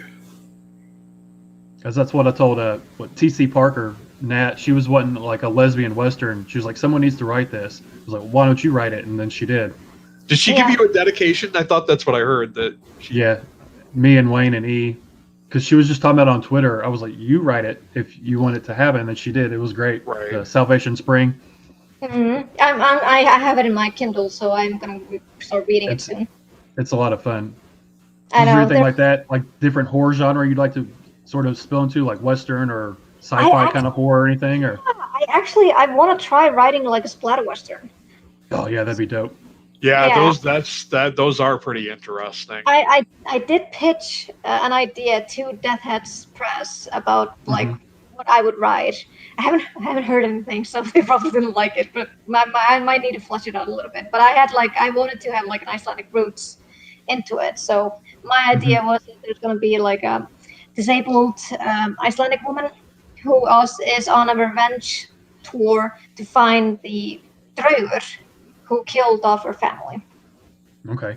That would be good. And I think that there is definitely a lot of Scandinavian roots in the Wild West. You know, that's a part of our American history. Yeah. And that would definitely make an interesting story. So that's probably something I'm probably going to work on as well once I finish everything else. There's just so much to write, you guys. Yeah, but you have all these amazing ideas. I mean, you come up with the ideas like quickly. Like you came up with the idea for the banquet, and you banged out that story, and here it is. So I mean, that's good because some writers will be tapped out after maybe writing one book or a couple of short stories. Yeah, definitely. I'm super thankful that my the well hasn't dried up yet. Right. That I still have these kind of ideas, and I'm like. I mean, most of the time I really want to draw them, but I'm not that talented. So I'm glad that I can just put it into writing instead. Right. So would you ever consider turning the series into a graphic novelization of it, or? Not with my stuff. No, my stuff is way too cute for that. Like my style is too cute. It's like, and even though when I try to almost, right? Yeah. Is that what? Yeah, even when I try to add like splatters, blood splatters and everything, everyone was like, "Oh, this is so cute! It's adorable!" And I'm like, "It's supposed to be awful, you guys." I saw your picture for the May the 4th. I thought that was interesting. Yeah. So it's too cute for that. A lot of like my mom has been pestering me about it. Like, you should start writing, like, do a comic with this, and I'm like, no. At least she's encouraging. She's encouraging, yeah. I mean, that's nice. It is nice. She hasn't read the stories at all, so. Oh, she hasn't? No, she's not much into reading in English. Oh, my okay. My dad has planned on doing it, but he reads so slow that he probably would read it at his deathbed. Okay. Have you ever thought about having them translated to Icelandic at all? I was thinking of it, but the thing is, the market here in Iceland is just really not that good for horror. Is it? Yeah, the main market in Iceland is basically like Nordic crime stories and children's stories. Okay. Right, Nordic crime stories tend to be the thing that's trending all over the world now. Yeah. Yeah. So it just wouldn't. I don't think it wouldn't resonate with a lot of people here. The fantasy industry here in Iceland, they are trying their best, but it's just the publishing companies they're not listening. They don't want to. So I'm like, nah. Until they start turning out a lot more fantasy books or horror and stuff by themselves, then maybe I will consider it. Yeah. I got a question for you. What books would you recommend not written by you, like an indie and possibly a major? Like if you could recommend like a major book and then an indie book, what would you recommend? That's okay. That's hard. So, major one right now. She's not really major at the moment, but like her story is like doing so well. She's a friend of mine. Her name is Genevieve Gornichak. Okay. And she just recently released her debut book called The Witch's Heart, which is actually based on the Icelandic mythology, like on the Nordic mythology. So it's about Is Loki. it on Goodreads? Because that sounds interesting. I might. Yeah, it's I on want to add Goodreads. that. It's centered around like the Nordic gods, but it's more a story of Angrboda, who was Loki's wife at the time, and she was the ones who bore his monstrous children. Like, Oh yeah, I saw this book. It was featured in this book magazine yep, that I get every month. Yeah. yep. Okay. So that book is doing so well, and I started reading a little bit, and it's just the writing is superb. So I would definitely recommend The Witch's Heart by Jennifer Kornchuk. I recommend anything by Eric LaRocca. I have yet to read anything by him yet.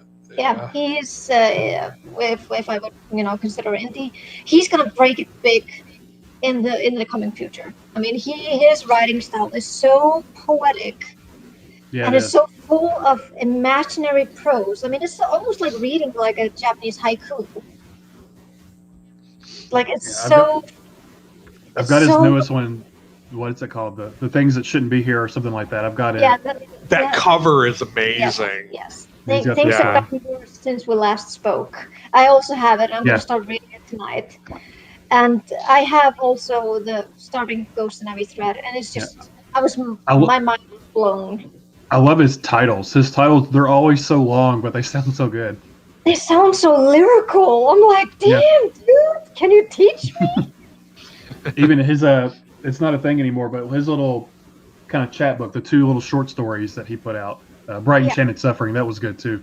Yeah, that too. And also like his poetry book, Faint Daffodils. I'm like, that's amazing. Yeah. So I definitely recommend anything by Eric LaRocca. So he is doing so good. I'm I mean, we wouldn't really be writers if we weren't a teeny little bit jelly of that. Right. But at the same time, I wish him so much success. I mean, he's gonna kill it. Yeah, I think he has a movie deal with one of his books. I think. Really? I think it's this one actually. I think they're making it into a movie. That doesn't surprise me at all. I think it's with Josh Mallerman's company. Oh. Are they the same ones that did Max Booth the Third's? That was the first one. That was the first one they did. I'm so excited. That was coming out soon. I think that's coming out like really soon. Yeah, but you can buy. You can buy your Tribeca film tickets to watch it. What? I don't think I would be able to though. I mean, it's like digital tickets. You can it's like virtual. Yeah. Yeah. I think it's like $15 for the ticket or something for the Max Booth book. We need to do something. I think it's what it's called. Yeah, it's called that. We need to do something. I definitely want to see that because I want to see how they do the film interpretation of that.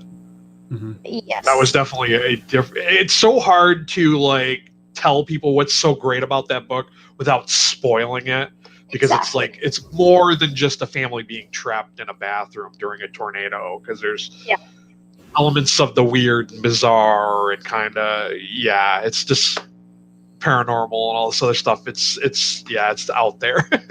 Yep. Definitely. So I'm super excited.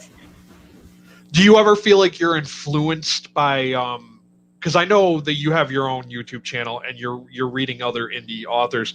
Do you ever feel like some of those rub off on you, like you're getting influenced by reading other indie authors?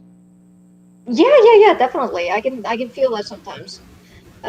When reading when I was writing The Banquet, I kind of had like this influence from Jim Amor, for example, like especially with Dear Laura. Yeah, I've still got to read that one. Dear Laura's great. So good. So I've heard. So I was a little bit influenced by her writing when I was reading it. And what are you currently reading? Anything good? I've started reading Ghost City Girl by Simon Paul Wilson. Okay, I think he tweeted about that one recently, didn't he? Yeah, he did. he actually had like a birthday like 6th of May. Oh, okay. Yeah, I know. I think I follow him on Twitter. That's so like almost kind of comic booky looking cover, right? Yeah. It's for the cameras behind the girl. Yeah. I think Joshua Barcella, I think he blurbed that one. He likes it a lot. Yeah, he blurbed it. So it's kind of like a dystopian, sci-fi, cyberpunk horror. Yeah, I definitely got cyberpunk vibes from the cover because it kind of reminded me of Blade Runner a little bit. Yeah. So I'm reading that, and I'm also probably gonna reread The Dark Side of the Room soon because I'm gonna do tomorrow. That sounds familiar. Who wrote that one again? Tyler Jones. Yeah. Oh, okay. Criterion. That guy that wrote Criterion. Yeah. Mm-hmm. That's another one I haven't read yet. Yeah, because me and the guys from Staring into the Abyss, we're going to be discussing it tomorrow on their podcast. Oh, nice. That's Mike. That's Mike, right? Yeah, like Mike and Richard. Richard, yeah. Yeah. So I was the one. Richard, Rudy, Scott.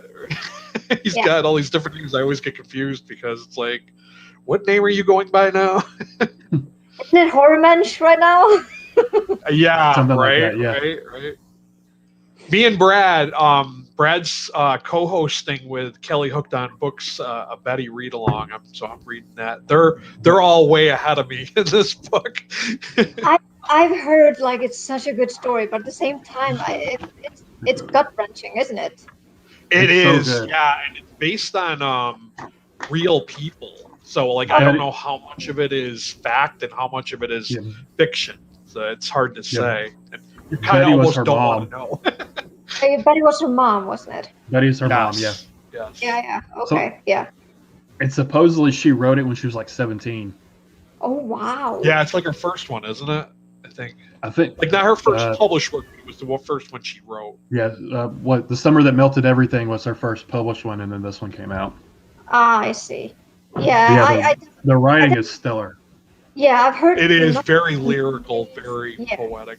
Yeah, I've heard nothing but amazing things about that. But at the same time, I'm trying to steer away from the books that will make me ugly cry. Yeah. It's probably going to. I can't. There's no way in hell I could sit through this book and like just binge it. I don't know how Kelly got through it so fast because there's so many tragedies and then little allusions to things that may be going on, like with the older brother. I just came across that scene last night and I was like, oof. I'm like, she didn't like flat out say this is going on, but it was like, oh man. I mean, I just finished like reading Mapping the Interior by Stephen Graham Jones. Yeah, how was that, Brad? You read that one, didn't you? Not yet. I've got it on the shelf over there. Oh, it's really short too. It's really short. It's only 108 pages. Yeah, he's got a lot of books out too. I think he's got like 50 something. Yeah, that was my first book reading from him, so I'm definitely gonna need more from Stephen. Is that like a magical realism kind of fantasy, or? Mapping the Interior is kind of like a ghost story. It is. Okay. A lot of Native American folklore in it. Yeah. Nice. So it's more like it's a coming of age story, definitely, about a boy coming to terms with the loss of his father. I'll definitely have to check that one out. Then I'll have to add that one. It's written in the perspective of this 13-year-old boy, and he nails that narrative to a T. He did very well with that, and Mongrels. That was one of my faves from this. He also did it in The Night of the Mannequins. He also did that in The Night of the Mannequins. I didn't feel too strongly for that one. No. I haven't started. I'm like just a little bit at the beginning of it, but like the narrative, he really nails it. Like how teenagers would talk. Oh yes, definitely. He wrote teenagers really well for that group of friends. Yeah, definitely. Really, I just didn't like the idea of what was going on in that story. It wasn't what I was expecting, I guess. I haven't finished it yet, so don't spoil it for me. Yeah, it's a really short one, and yeah. But this was just a short story, and after reading it, I just like, okay, I need something light. What do I need? Bob's Burgers. I'm gonna watch Bob's Burgers for like a couple of evenings. Bob's Burgers is a great show. It is, and it definitely helped with my heart because I'm like, damn, that story wrecked me. I feel awful. And it's so funny because I had just finished reading also Gone to See the Riverman by Christopher Triana. Well, I want to read that one too. It's so good, but at the same time, it has that same kind of element in it, and I'm like, why did I read those two stories at the same time? And it's just, why? And so I'm like, I'm gonna read something light, maybe a light like comic or something. I don't know. So as an author yourself, how do you, and you have your own BookTube channel, how do you go about as an author reviewing other people's books? I try not to go into editor mode when I'm reading it. It's sometimes really hard though. Yeah. I remember I had to read. It was before I started my YouTube channel, but I got like an arc from one fantasy author, and when I was reading it, I felt like I was being tortured. Oh. Because it was really bad. It's like it read more like a first draft than anything, and he was still publishing it. And they really knew where they don't know about getting beta readers and all that. No, it was funny because he had an editor and beta readers. What? Yeah, so I'm just the entire time that I just was reading, I was like, he must have had a family or something like that, and they were too afraid to tell her what it was. Yeah. Because what I usually do, I always try to be as honest as I can with right. Definitely, that's the way it should be. Like definitely honest reviews are the way to go. Like I told my local librarian the other day, I says, if you ever see a Kirkus review on the front cover, that's your surefire sign that book's probably not as good as they're making it out to be, because they're paid reviews. Yeah. That's what I try to go to the approach. I will find everything that I enjoyed about it, and then I will also just say like one of the things that was lacking or just wasn't my style. I mean, there are of course a lot of stories that probably aren't my thing, and there are a lot because I've just started and I've just started reading from these various authors. Like, my palette isn't as big as with as with Brad or with Will Redbeard. So I can't really base a lot of my reviews on like a lot of the other things. Like, for example, when I reviewed the Worm and His Kings by Haley Piper, I still got to read that one yet too. Yeah, it was my first first time reading an actual cosmic horror story. I mean, so you haven't read Lovecraft before? Just a little bit, but I did it like when I was in university, when I was learning like American literature. So I can't remember that much of his elements. I mean, I'm aware of the world of Cthulhu. I mean, we have so many video games and board games with it. But I haven't really explored that much about cosmic horror that much. So even though I was telling my review, even though I really loved it, I couldn't really say like it's the best cosmic horror novella that I've read because it was my first one. Right. I made sure to like try to say it, like convey it in my review. Right. So I try not to be as harsh. Awkward silence. But yeah, sometimes it happens. I mean, if you're honest, sometimes you kind of have to be honest. Yeah. That's something that sticks out a lot to me too. Is typos. I don't know why, but they just jump out at me every single time, and I have to. But you're always going to see typos because I remember I read Dune 3 or 4 times. And this is a book that's been published since the late 60s, and there were typos in there. I sent a tweet one time to his son, and I said, "Hey, were you aware that there's this error in this book?" And he's like, "Oh yeah, it's too late now. It's been published, and it's out there. There's no fixing it. And then even major books like that, there's always going to be." And that's one of the things that gets to me is when people will rate a book and they'll base it just on, I saw that there was this error in this book. And it's like, what about the story? Like, what about all the other elements that made that book, Yeah. I remember my first 1-star review that I got. I'm not gonna bash the person who did it because as an author you should never ever do that. Precaution to you mean like that one lady? What's her memoir there? I don't even know her name. I never heard of her until like this whole controversy on Twitter, and I was like, yeah, the one with the memoir. Just the reviews are of course just for the readers, but as an author, you can look at them, but just never engage. Mm-hmm. Take it as like a lesson for some of the things that they say.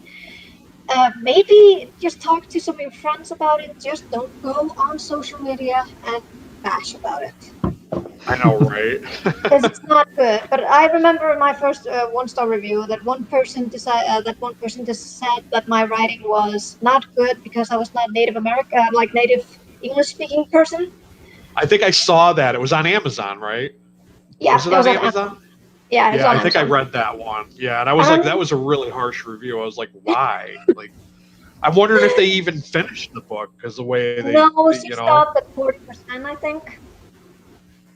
But Oh, I mean, that's her. That's if she didn't like it, that's fine with me. But what I found really funny though, it was she compared my book to Cirque by what was it called? Can't remember the author's name, Mary Miller or something like that. It's a fantasy, like a young adult fantasy about Greek gods. And I was like, okay, so you're comparing a vampire horror to Greek gods? Yeah, I thought that was totally off base too when I read that. I was like, yeah, what? So what are you even on about? That's the thing that I just like said, and I'm like, okay, it hurt me, but at the same time, I didn't go and just like, hey, that's not correct, man. You didn't read it right. Right. It's everybody's interpretation at the same time. I mean, that's the thing. That's the beauty of reading. And reviewing is so subjective. I mean, my books may not be everyone's types, and I've come to terms with that. I think that I've been doing this for like 8 years, and there's sometimes I've learned to if there's a book that just doesn't resonate with me, I try to think of well, maybe someone else likes this element, and try to say, hey, well, this wasn't for me, but maybe you'll enjoy this if you like this. I did that with my review. I think it was my recent review when I was reviewing Janine Pipe's short story collection. Yeah, that one's queued up. I definitely got to get to that one soon. Yeah, too. Twisted Tainted Tales. So there were a couple of short stories that I didn't like, but I mentioned like it's not actually exactly to my taste, but you guys might enjoy it. Right. But I would always like hammering on the thought that this might not be my thing, but you might enjoy it. So you should definitely not be discouraged to check it out. You should definitely check it out. Yeah, with my reviews, I try not to just say, "Oh, this book sucks" or "it was stupid" or whatever. Like, I try to give you constructive feedback or whatever why I didn't like it, and then you can make up your own decision if you like that kind of stuff or not. Because just saying this book's awesome or this book sucks, that doesn't tell anybody anything. No, it really doesn't. Right. Well, the start of BookTube, that's all it was. It was like, oh my God, 5 stars. And they'd be like, I love this book, but why did you love this book? I remember watching videos back in the day when BookTube started that everybody was raving about these books and everybody was talking about the same books over and over again, but nobody was saying why. I'm like, did you even read it? Because it's like, are you just being paid to say, hey, I love this book? Are you just jumping on the jam bandwagon? Yeah, I've seen 1-star reviews of books that say, oh, this book was super violent and gory, I didn't like it. Well, I'm like, that's exactly what I would like, so yes, I'm going to like that book. Yeah. Right. I love how Mother Horror is always saying that she's picked up a book because of a 1-star review. I really, really love that. 1-star reviews will sell books. Yes. Yeah, definitely. That's definitely. And I'm still so happy that Mother Horror liked The Banquet. She's definitely a big part of the community. She's someone you definitely want to say positive things about your books because so many people. She's got a huge audience. Exactly. Yeah, a big audience. So I was really, really happy. I'm like, yay! And she started out as a bookstagrammer, I think. Yeah. I think that's how she got her start. I think she's still doing it. On Instagram. Yeah, I think she still does. On Goodreads, she used to be Sadie reads everything. She'd read all the genres, and then she specifically switched over to horror. Yeah, I was afraid to branch out into horror on BookTube because I grew up reading horror, But then when BookTube started, it was like I didn't hear anyone else talking about horror, and I was like, "Oh man, do I want to be that creeper, that weird dude who like reads horror?" And but yeah, I was like, I'm kind of glad I found this little indie horror community because I'm like, oh my god, there's other people who like reading the same stuff I do, which is great. Yeah, I feel like horror, and especially indie horror, is a very small niche market. So for you, do you feel like you've reached a pretty good market with your Nocturnal series so far? I think so, yeah. I think I'm like now. I mean, when I first released it, like I think it was 2016. It wasn't. I wasn't as big. I didn't have as big following. It wasn't like engaging as much because I was still kind of shy. Like I didn't know how I should engage, for example. But now I've kind of like come out of my shell a lot more. I'm just tweeting whenever I can. I'm just tweeting silly stuff if I can. If I can call it silly. Am I silly? I'm not really sure. But I think I've managed to, brought the attention of my Nocturnal series to, the indie horror community. And I think it also has helped with me, now writing short stories that people are like noticing me for that as well.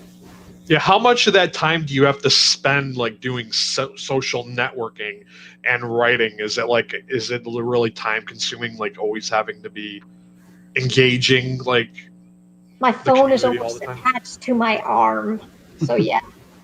Like my boss calls me in Icelandic Símalína because I'm always on the phone on the work.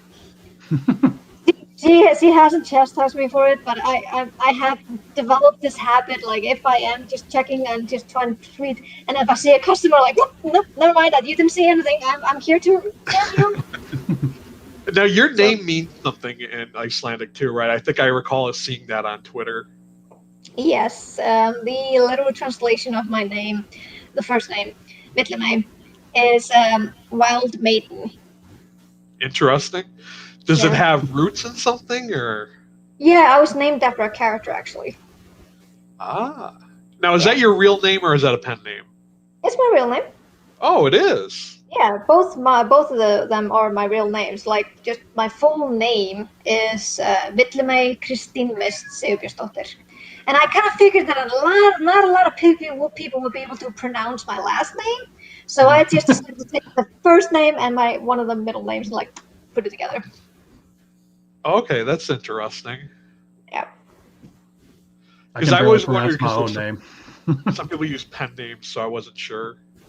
I figured like it's kind of a pen name. It's like pseudonym, kind of, but at the same time, it's also my real name. Right. Yeah. I didn't want it to become this kind of person who's pretending to be like an American or anything like that. So that's why I decided to keep my original last name, or like my original first name. And just love hearing everyone butchering it. Yeah, I that's why when you first sent me the arcs, I was like, I'm gonna ask her because it's a different culture. How do you pronounce your name?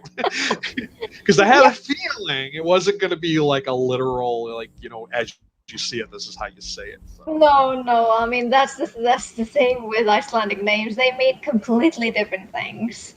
I mean, you might actually be able to pronounce the current volcano right now better than the last volcano. It's called Fagradalshraun. Yeah, that ain't happening. Come on, you guys. It's better than Eyjafjallajökull. It's way better than that. Not happening at all. I would totally butcher that if I tried to say that. Oh, come on. Fagradalshraun has like a more lyrical effect to it than Eyjafjallajökull. I remember when it was on when it was on all the news, and this one American news company, they said oh, I have this good gimmick for you to pronounce it good, and I'm like, oh, we were listening, and they're like, yeah, you just have to say I forgot my yogurt. Bad dad joke. So bad. If I could have reached into this TV and smack him across the face, I could have. Right. Yeah, I remember seeing that. It was all over the internet about how you guys said that volcano exploded or whatever. Yep. That was kind of interesting. Did you go see it or no? You mean the current one? Yeah, yeah. I guess people were going up to like look at it, take pictures and stuff. Oh yeah, they are. But the thing is, like, it's kind of gotten dangerous to do because the crate has kind of become like a geyser. Oh, really? Yeah, so it kind of like it stops for a few minutes. Like it seems like it's like, oh, the volcano is over, like the eruption is over, and then after 5 minutes, it just boom, like this huge ass explosion. And you guys have earthquakes too, right? Yeah. Because like the whole island is volcanic, right? Is that how it was created? Yep, lots of volcanoes, lots of glaciers as well. Such a weird combo. Okay. I know we went over that last week. I asked you some questions about Iceland and their culture and stuff, but yeah, I don't know if people are watching here want to hear it or not. That's the thing. I mean, we have such weird cultures. Well, wait. What didn't Mattis want to hear how I like speak? And it's like, stop it! My cat is that your cat? Like, kitty cat? Yep. Kitty cat. I heard the bell last time. No, that was the cat number 2. That was my fatty one. Oh, okay. Yeah, he's like a big loaf of bread. Yep. 9 cat. So, okay. How should I do it in the lane?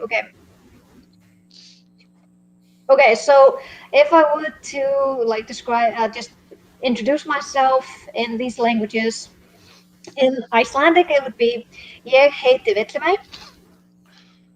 Sounds easy. In Danish it would be jeg hedder Villimey. Pro tip: if you want to like start talking in Danish, you have to just shove a potato down your throat. Basically, how the Danish speak. No offense to the Danish, but kind of a little bit of an offense. With French, that would be je m'appelle Villimey. And how the fuck did he do it in German again? Ich heiße? Yeah, ich heiße Villimey. Just sound angry and you'll be German just fine. Yeah. In Spanish, me llamo Villimey. And then in Japanese, watashi wa Villimey. Small, really small lesson. Yeah, I don't know if Jay's still here or not. No, Maddox probably. Watch the replay, I guess, if he's not here anymore. He probably missed it, and then I'm just going to be, you missed it, dude. Sorry. Well, there's there for replay, yeah. So. Yeah. I mean, I guess that's a good thing about YouTube. Well, we're almost winding down on 2 hours here. Brad, do you have any more questions? Or I have one more. You mentioned a minute ago that you sort of getting your name out there more with short stories and stuff. Do you have any short stories in any anthologies as of now? Yes, there is one. There's one in an anthology called what was it again? Cauldrons and something anthology by Jazz House Publications. So I wrote like a zombie story for that. Oh, okay. It's called The Mother's Job. And then in the same publication, Jazz House Publications, I wrote about the Yule Cat. Okay. It's the Christmas cat, or like the huge ass cat that comes and eats children if they don't get any clothes. So sort of like Krampus.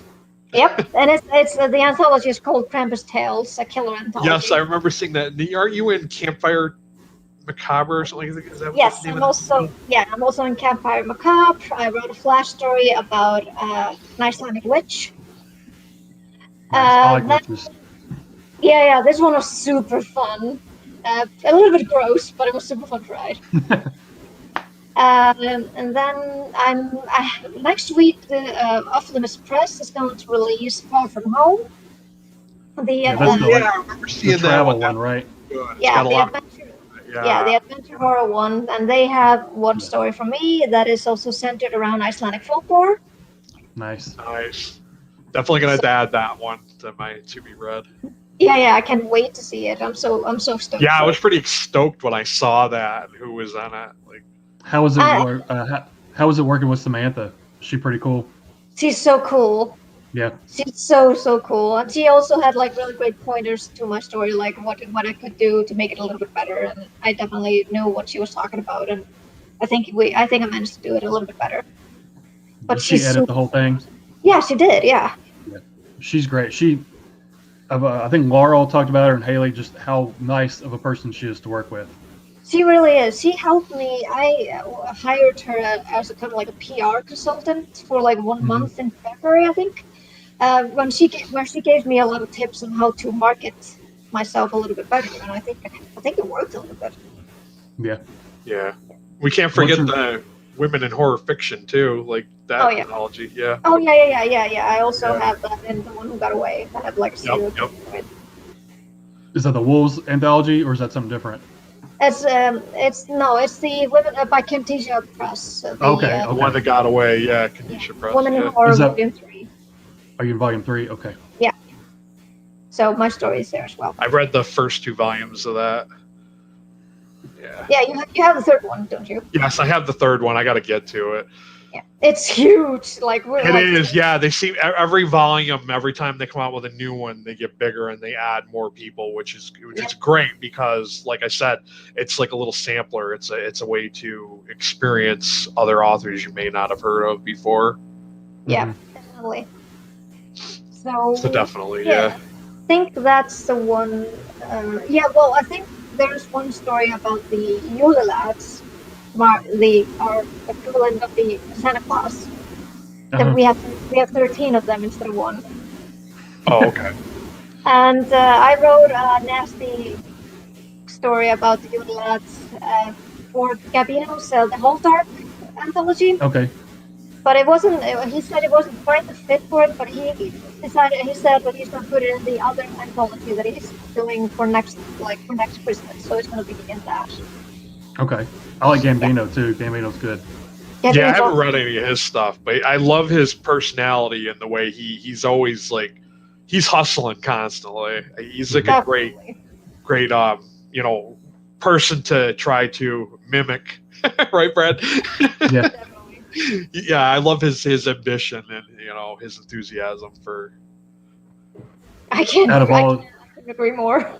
Yeah. Out of all your short stories, do you have a favorite one that's been published so far? Like, if someone wanted to check you out for the very first time, which short story would you tell them to go read first? I would tell them to go read either the Unilads one or the one that's coming from Far From Home. Far From Home. The Icelandic folklore one. Does that one actually take place in Iceland? It does, yes. Okay. Yeah. That's finally a story that takes place in Iceland. That's what we've been waiting for. Yeah, well, I have an idea for Gabino's next, the found footage anthology that he has. Yeah, that one sounds interesting too. Yeah, I have an idea for that one, and that also includes an Icelandic folklore as well. Have you thought about trying to approach Silver Shamrock, or?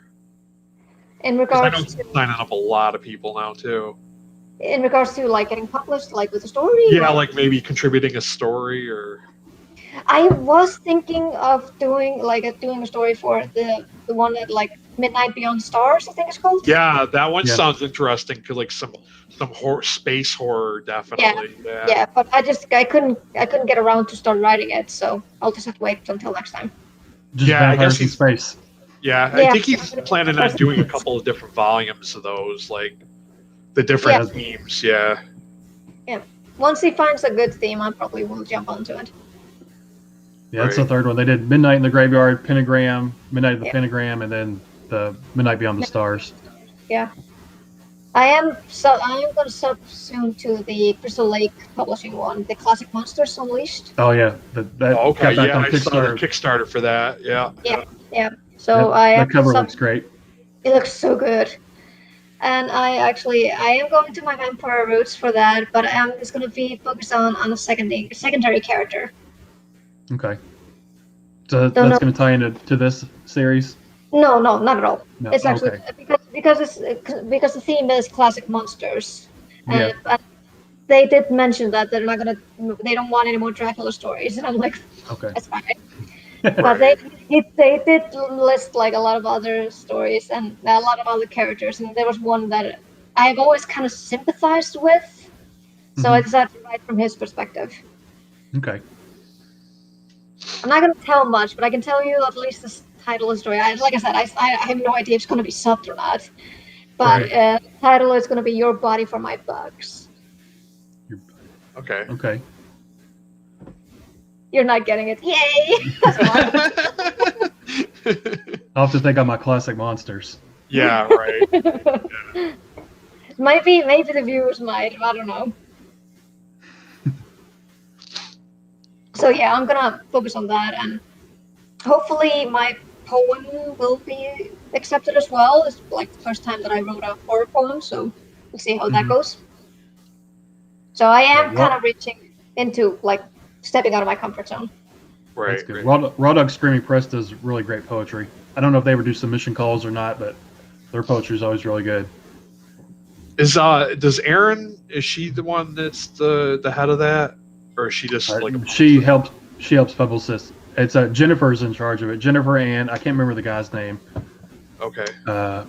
They are on it together. I think his name's Dan, but I don't think that's right. Mm. Well, yeah, Raw like Dog's great. We'll just see if I will venture into more horror poetry. My friend just keeps saying that I should, after especially like there was this one sentence in Nocturnal Salvation that he just, oh my god, this was amazing, and I'm like, I don't know, maybe. Okay. I don't know how to do with like these kind of compliments. I'm like, oh, thank you. I don't know, I just rolled with it. It was in the zone. Right. All right, well, we're almost at 2 hours. We should probably wrap this up. Where can people find you? Like I said, I am super active on Twitter, so much that you might actually be able to bother me at work because I will always check my phone, even though I'm supposed to be working. So I'm on Twitter. My handle is Villimey S with a capital S at the end. Okay. And I'm also a little bit active on Instagram. Not as much, though. You might be able to just see more of my drawings there. And sometimes if I'm... Right. Sorry? You have 2 accounts on Instagram, I think. I do, but the other one is kind of like inactive. I haven't used like... That's the thing, like when you're juggling so many things at the same time, it's just the other one just goes into the abyss. So I'm more just putting everything on my main drawing account, so I might switch over a little bit later, but at the meantime, it's there. Right. So you can find the handle. My handle name is fangs.at.and.light. It's like corresponds to my vampire series and also to the characters that I used to draw when I started, and I still do from time to time. And also on my booktube channel on YouTube. So it's Fanged Pipsqueak Reads. It's still a little bit hard for me to say Pipsqueak sometimes. It's kind of hard. Yeah, it's like a tongue twister for sure. It's a mouthful for sure. Yeah, I'm like Fanged Pipsqueak, and then sometimes I'm like, God damn it, I start all over again. So yeah, you find me there where I'm reviewing books, and I sometimes I did when I reached the milestone of getting 100 subscribers, I did this kind of Icelandic lesson thing. Might do a little bit more of that. We'll see how the summer will go. I might have more time to review and just do silly things then. Right, yeah. I saw that you got the new phone, the better camera there. Yeah. Yeah. Yeah, that's pretty cool. I sported my glasses and was wearing my cardigan, hello. Yeah. I'm discovering right now. It was fun, I mean, it's definitely a great idea, I mean, yeah. Like I said, my stuff might not be something that people will enjoy, and if they do, I love that they stick around. Right. And you have a website too, right?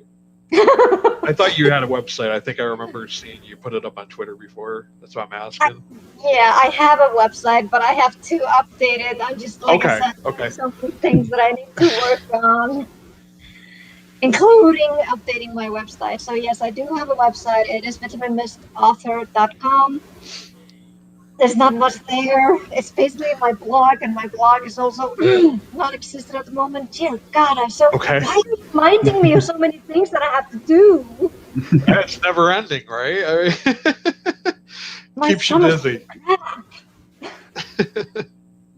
So and yeah. where can people find the banquet again? Since it's not on Amazon, where's it from? Yeah. The banquet, you can find that on smashwords.com.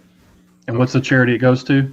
The charity goes to Stigmot, which is an Icelandic charity that helps victims of abuse, like any kind of abuse. What does that translate to in English? Stigmot.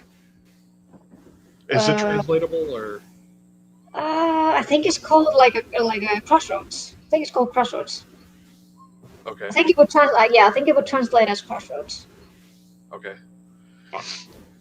Yeah, I recommend The Banquet. If you want a quick revenge horror story in the sort of vein of Hostel, definitely check it out. Yeah, I'm definitely going to read that one as soon as I'm finished with Severed. Josh Marcel is Severed. I'm reading that one, which if you've read his first book, it reveals a lot about that the monster in that. Yeah, it's really interesting. I was a beta reader for Severed, so it was really nice. Yeah, Severed was good. Yeah. And where can people find Brad Proctor? On YouTube. On YouTube and Twitter and Instagram. It's all Brad Proctor on there. You'll find me on there somewhere. Just Google my name. I'll show up. You're better to find than me, I think.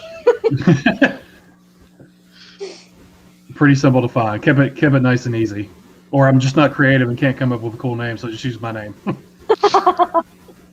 Hey, it is what it is, man. I mean, it's a pretty bold thing to do because, like, I mean, if you get trolls and all that, you know, you don't need them doxing you, you know. I can't remember. It's either Instagram or Twitter. I'm the Brad Proctor, which is just kind of funny. The one and only. The one and only. But yeah, just Brad Proctor. If you ever want to look me up for whatever reason, there I am. All right, so I guess we'll wrap it up there. Thank you for tuning in and watching. Go check out these channels we mentioned. If you want to read Betty with us, go check out Kelly Hooked on Books and Brad Proctor. Definitely check out Villimey Miss. Follow her on Twitter, Fanged Pipsqueak Reads on YouTube. Check out our vampire series; it's dope. Yes, definitely. There are not many vampire series out there and good ones out there, so definitely check this one out. Definitely. Thank you for watching, everyone. Hope you had a good time. Hope you enjoyed our talks. See you guys. Definitely.